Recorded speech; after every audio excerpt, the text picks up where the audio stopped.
lovies, Dr. May is here. Today we're solving February-March 25, paper 1. I've solved paper 2 earlier, like months ago. I'm gonna link it on the top right of this video. You can check it out after this one. First question wants us to fill in the blanks. The Earth's crust is made of plates. A plate boundary is where two plates meet. As the plates move, they cause earthquakes. The next question is showing us 3 different plate boundaries, and they want us to label each one of them. As you can see in A, you find the plate boundaries are moving away from each other, and I found a mnemonic for that. If they're moving away, then they're constructive. You can remember it in AC. In B, nothing special about it. You find the plate boundaries moving towards each other. We call that destructive. And the other one, third one, is conservative because they move past each other. One in this direction and one in the opposite side. Following questions wants us to match the rock types with their examples. Here's the hot take in this question, and a little trick if you don't want to depend on your memory too much in the exam. To learn metamorphic rock, remember that M in metamorphic matches the M in marble. So that's an example. Marble is an example of metamorphic rock. And if you want to remember the sedimentary, remember that it connects or has 2 examples that ends with stone. So it's limestone or sandstone. If you still forgot that, because it happens, right? The S in sedimentary is the S in sandstone, and the M in sedimentary is the M in limestone. Okay? The IME is the IME in lime. Easy, right? And then igneous rock are the rest, basalt and granite. Let's zoom out for this question. They're showing us the population pyramid for a country in 2022. As you can see, this is an MEDC. Why? Because it got lower base, younger, like less younger population and more older population.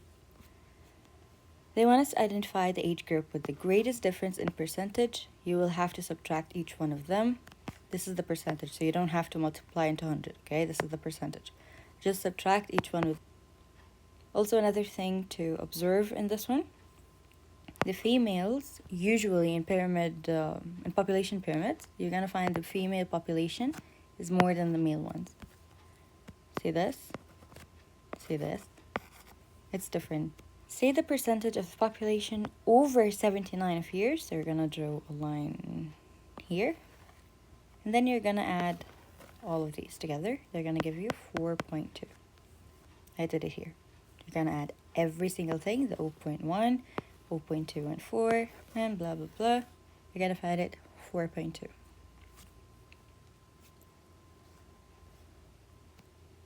The population pyramid shows 0% for 100-year aged or more. They're asking why is that?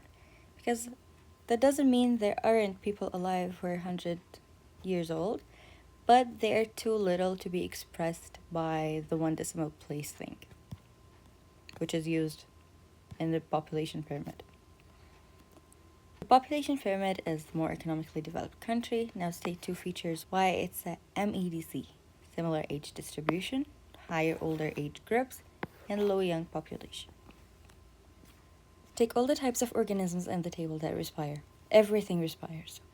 So take them all. Complete the word equation for respiration. Glucose, oxygen will give you carbon dioxide and water. Respiration is a process in the carbon cycle. Name one other process in the carbon cycle that produces carbon dioxide. Burning. Burning. Okay? Burning and combustion. They're the same thing. Write whichever one, you will get the mark.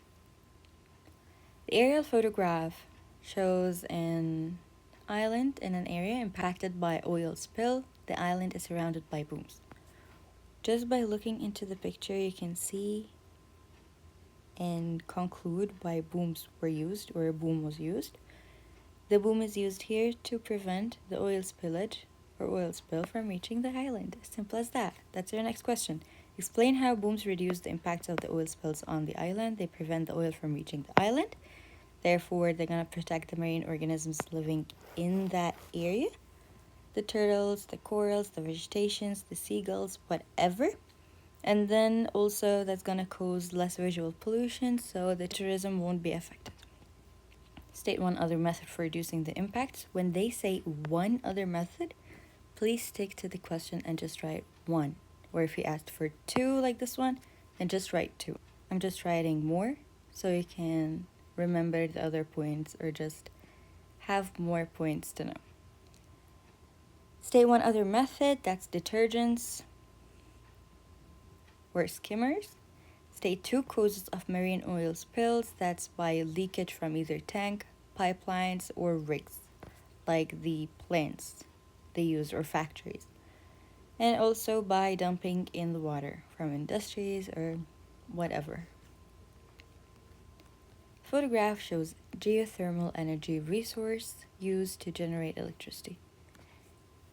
Before starting to answer any question or reading the question, take a moment to observe the picture right in front of you.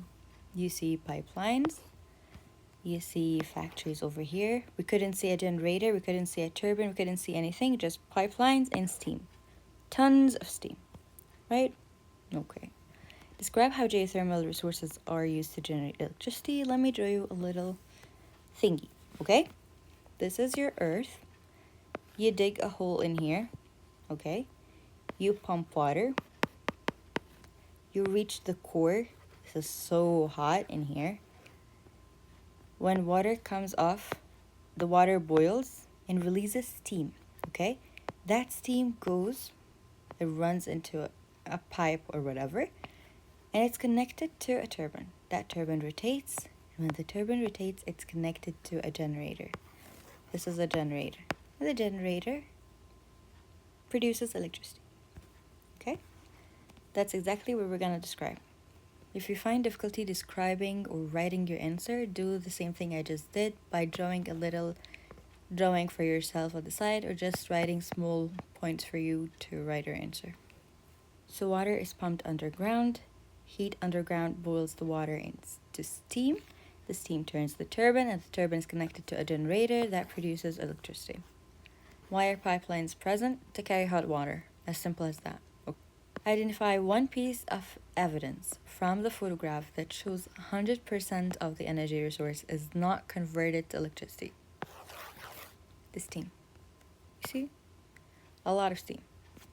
Describe one benefit and one limitation for the use of geothermal energy resource to generate electricity.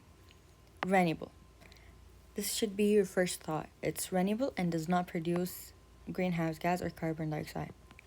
The limitation, it's not suitable in all countries. The geological location, it's not suitable. It's very expensive and requires tons of water. Although the water could be recycled, but as you know, most of the water is lost as steam, which will be lost in the atmosphere. You can't retain the steam easily. The next question, it's about a global energy capacity. They wrote it in a table and they want us to make a graph of it, a line graph of it. What points should you take care of when it comes to graphs? Number 1, label your axis. Let me just write it. 1, label axis. 2, linear scaling. Just like I did here. That's a linear scale. That's a linear scale. Okay, label axis, linear scale. Connect or just plot your dots. Okay, plot the dots. Or don't really make them dots, just make them crosses, okay? Like do this. Don't make them dots. Point number 4, connect those dots. Point to point.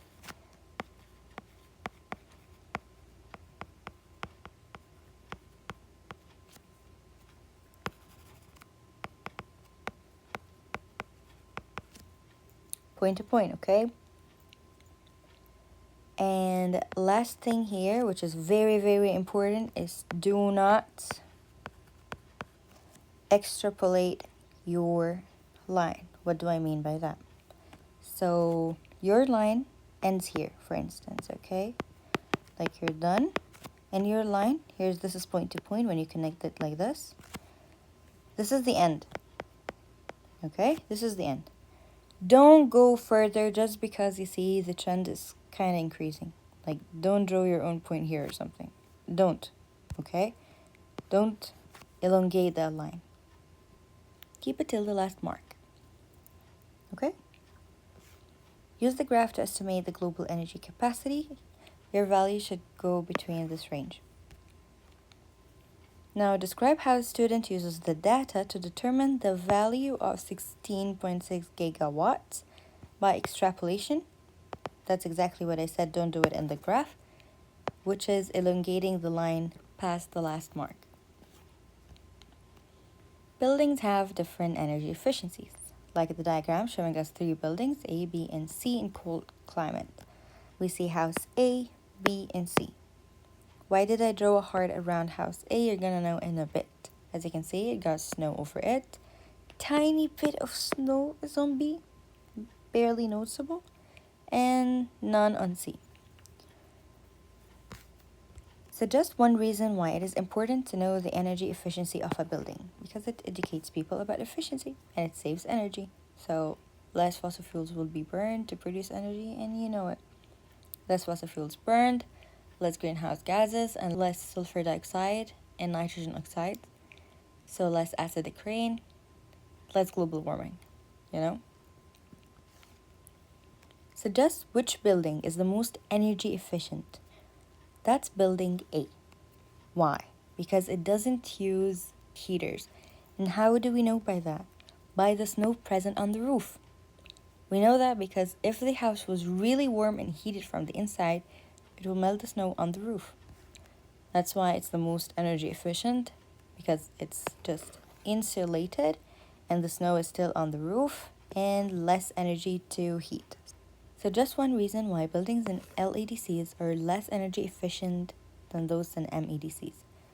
Limited availability of materials, less technology, less money, less resources, less education, less in everything. The map shows the El Nino Southern oscillations during the non-El Nino Southern year. This area is showing us the ocean current, and this is the wind current. Now this question is annoying. This question is annoying, and you're gonna know why. Do you see the continents labeled? No.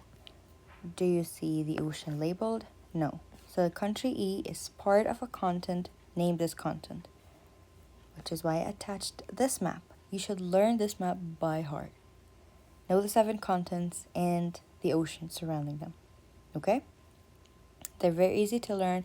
Just know that this part is America, North and South America, and this part is Africa. How do you know it? By the Nile River over here. And right next to America, it's holding Asia. So they're holding each other hands. A. That leaves you with Europe, Australia, and Antarctica. Alright? And then you learn the oceans by Pacific, Indian, Atlantic, then Pacific again, then Atlantic. It's simple. It's really simple. Just know the ocean surrounding the America starts with A2. So it's Atlantic and Atlantic. And then on both sides, it's Pacific and Pacific. And the only left one is Indian. As simple as that. How do we know which country is E or which continent is E? It's going to be the Australia, which is the Oceania. How do I know this? You see this one? It got attached to another bigger one. That's the North and South America. Compare them. See, that's very cool. And Australia or Oceania is the only one that's just neglected. Like it's in its own world, you know. That. And this is Asia. It's very fun when you learn it. Name the ocean labeled F. Since this is America, I told you it's going to be surrounded by Atlantic over here and Atlantic over here between Africa, like this one. So on its left, it's going to be Pacific Ocean. That's Pacific Ocean. Please, please, please learn this map by heart. Please. For an El Nino year, draw on the map the ocean current direction and the wind. The wind always blows from west to east. I get you. It's hard to know the direction. Just, you know, north and south, of course. North is up and south is down. But what's the difference, or how to differentiate between west and east? Again, I don't want you to count on your memory. I want you to just notice. You see the E, the arrows here. You're gonna see that the E is pointing towards the right. So east is right. Just know it by, I don't know what they're called, the arms, I guess, of the letter E. And then draw arrows. See, as simple as that. I already know I'm your favorite teacher. So please don't forget to subscribe, like this video, and show some support. It will mean a lot to me. Okay, carrying on. Explain how El Nino affects fisheries along the coastline. As you can see, the winds are prevailing on the opposite side. When it does that, it's going to reduce the number of fish present. What's going to cause that drop in fish numbers? It's because fish are going to migrate. They're going to migrate due to the warmth of the water, or they're going to migrate because no nutrients are present. And when no nutrients are present, that will be due to less upwellings. What do I mean by upwelling? Upwelling is, you see, this is the seabed. Okay, this is the ocean, that's the water. This is the seabed. The water near the seabed is always cool and always rich in oxygen and nutrients. So upwelling is when it goes towards the surface, and what's on the surface goes down to replace the gap that happened by that upwelling, by that uprising of cool water to the surface. That's what upwelling means. So less upwellings, less nutrients, that's gonna cause less phytoplankton. And phytoplankton are little organisms that fish feed on, and they can photosynthesize. If they don't find nutrients to eat, they're not gonna photosynthesize and eventually die, which will cause the fish to have less food, and they will also die or migrate. That's gonna disrupt the food chains and the marine ecosystem, and it can cause flooding on the land, which will prevent people from fishing. Why flooding? Because heavy rains are gonna happen at different time of the year, not in the usual time. Next question. The graph shows the cumulative rainfall in California, USA during an El Nino year and during the non-El Nino year. We got months showing us, and we got the percentage of rainfall. As you can see, the cumulative during the year, it's more than the cumulative rain during the non-El Nino year. Determine the month with when the cumulative rainfall reaches 100%. It's in February. Let me prove it. Here you go.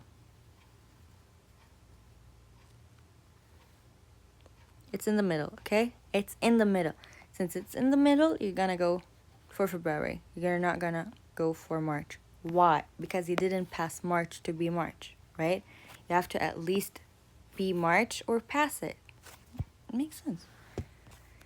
Describe the effect of the El Nino year on the rainfall in California. Use information in the graph to support your answer. More rain, obviously, in the El Nino year, and you can compare the data by saying that it's more at 100%, more than 100%, okay? And you can say longer drier season, the drier season. The diagram represents the natural greenhouse effect. The natural greenhouse effect. So no build-up of unnecessary greenhouse gases. Okay. We see the sun with its solar rays hitting the atmosphere over here, and then it makes its way to the earth, where some is absorbed, some is reflected back into into outer space or back into the atmosphere again. And you can see it also reflects to the cloud. Every single thing that is shown in the picture, you should mention it in your answer because they do count mark on it, and I mean, that's the easiest mark you could gain, you know. Next is a layer in the atmosphere, 5 kilometers from the surface of the Earth. That's going to be troposphere. Describe how the natural greenhouse effect creates the temperatures experienced on Earth. As you can see here, let me just zoom out so you can read the answer and see. You see the sun? The radiation passes here through the Earth's atmosphere. That's the Earth's atmosphere. It hits the Earth's atmosphere and makes its way towards the Earth. Some solar radiations are absorbed by the land over here. Some are reflected back, and some are trapped. Okay, some are trapped here. Some are trapped where they hit the clouds, as you can see. They're trapped, absorbed by greenhouse gases or by the clouds. That's showing you that the normal greenhouse effect should be the energy in the atmosphere should be equal to the energy out of the atmosphere. But the enhanced greenhouse effect is not this. The enhanced greenhouse effect is energy in is more than energy out, which causes the earth to be hotter than necessary, not just warm, it's hot, which shows the extreme temperatures that we experience nowadays. Explain how the enhanced greenhouse effect increases the temperature by an increase in greenhouse gases. They trap more heat into the atmosphere. The diagram shows major emissions of sulfur dioxide. Sulfur dioxide comes from fossil fuels, and the fossil fuels happen when you burn them. They're going to release the sulfur dioxide and other greenhouse gases such as carbon dioxide. Sulfur dioxide with nitrogen oxides or alone, it will cause acidic rain. And acidic rain will cause acidification to water bodies and soil. They're gonna drop the pH or make them more acidic. The crops are gonna die, the marine organisms are gonna die due to the drop in the pH. Okay, they're showing you a map. 1990, the emissions, how the emissions was greater than 300,000 tons in 1990. And in 2020, there's no greater than 300,000. The next question is going to be a descriptive one, so you're going to write this. Use the diagram to describe 3 ways that emissions of sulfur dioxide has changed from 1990 to 2020. Overall, the number of emissions is increasing. You can see in places it increased, but there is no more than 20,000 or 300,000. There's no more than 300,000. You can see that in 2020. A student concludes that in the USA in 2020, acid rain was not a serious atmospheric pollutant. Suggest 2 reasons why this conclusion may not be correct. Because sulfur dioxide is still emitted. How do you know? From the question. They told you the emissions of sulfur dioxide. So sulfur dioxide is still emitted, and sulfur dioxide causes acid rain. 2 impacts of acid rain, the acidification I told you about, and decrease in crop yield due to soil acidity. This is another mark. The photograph shows an airplane spraying a maize crop with herbicide. Herbicide are chemicals that are used to kill weeds. Weeds are invasive species of crops that are unwanted in the field. Explain why crops are sprayed with herbicides to kill the weeds to reduce competition on resources such as water, space, light, and nutrients, and also to increase the crop yield. When the weeds are gone, the other crops are going to flourish and grow. Suggest the benefits and limitations of using an airplane. Why is it a good idea and why is it a bad idea? Let's start by the bad, because it's obvious. It's very expensive. I mean, having an airplane just to spray herbicides? Wow. So it's expensive. Only suitable for large lands or large areas. It's less accurate, and that's my point. I added that it's carried by wind. This is the point that wasn't written in the mark scheme, but it totally makes sense only just by observing the picture. See, the herbicides go there.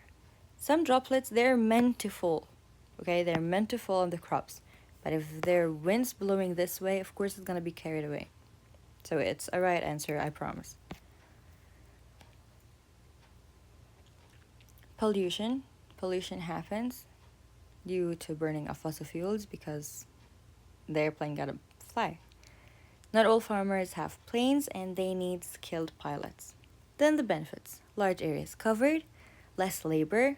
You don't have to spray each one or pick out the weeds by hand. Prevents crop damage and no soil compaction from tractors. The photograph shows a strategy for reducing soil erosion. Labeled it fruit trees and tomato plants. We got 2 types of crops in here. That shows that this is mixed cropping, okay?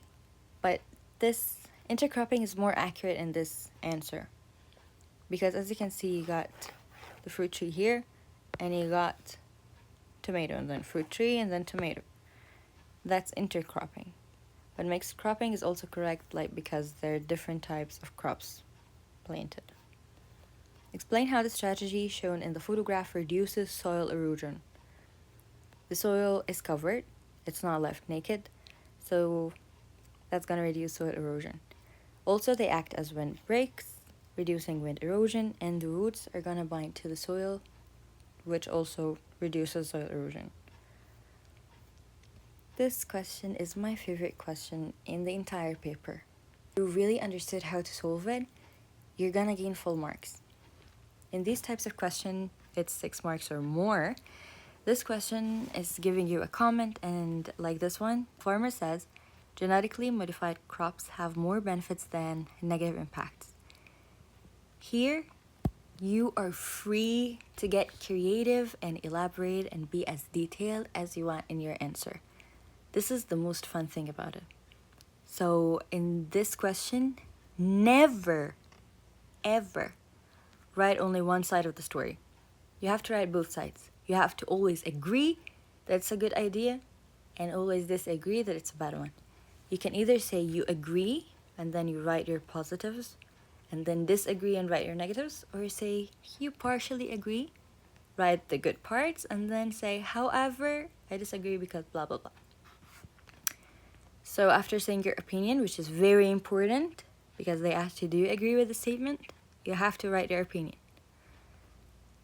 The good parts are written in blue, the benefits, and the negatives are written in red. It increases the yield, increases the nutritional value, like the gold rice, more vitamin A in it, increases the value of the crop, reduces the need for pests, let them grow in harsh conditions, limit diseases. Any valid point can be said here. At least 3 positive points and at least 3 negative points. At least. But would I recommend that? Absolutely not. Write at least 5 points in each. Like 5 points why you agree and 5 points why you disagree. Okay? And on each point, you're gonna elaborate. You're gonna explain how it increases the yield and why. You're gonna give example on increasing nutritional value, just like I said, the golden rice. You're gonna be as detailed as possible. Guys, in IGs, you have to be as detailed as possible. Especially in Cambridge. Be as detailed as you need. Collect those marks. Okay? You never know. Even if you weren't confident in your answer, just write them. Write them and be as detailed as you can. Let's see the limitations or why it's a bad idea or the negativities for it. Genetically modified seeds are expensive. The farmer depends on buying seeds. Unknown long-term effects on health and food chains. Reduces the biodiversity. People are concerned about buying them, and ethical concerns because they think that why are you changing the genes of something that God gave us? My personal advice is scroll down a little bit. Use this part. Okay, write agree and write disagree. Write your points and make sure you write 5 of them. Okay? Brainstorm as much as you can. And if you can't, then just write 3. Try for more. Please try for more. And elaborate on these 3 points. When you elaborate on them, you're gonna gain marks. Same goes with the other side. Why you disagree. And then you can write a recommendation. You can say that you recommend the use of genetically modified seeds or something because blah blah blah, or you say you disagree, or just write a recommendation. That's an optional part, but the most important part is for you to write your opinion. After you're done solving, revise your paper. And if I ever knew that someone left a question unsolved or a blank answer, I will hunt you down. I'll get to you in your dreams. okay? So I better not catch anyone leaving blank answers. That was it for today's session. I hope it was beneficial. Please let me know in the comments what other paper you need to be covered ASAP. Don't forget to subscribe, show your love, and like, and share this with your friends if you think it's useful, which I'm sure it's useful, so please share with your friends. Don't forget to join me on my Telegram. And there's an ongoing course right now. If you want to be part of it or you just want extra information, please check out my Telegram group or contact me privately on my Telegram or Instagram or TikTok. And I hope you stay well. See you in the other one. Bye.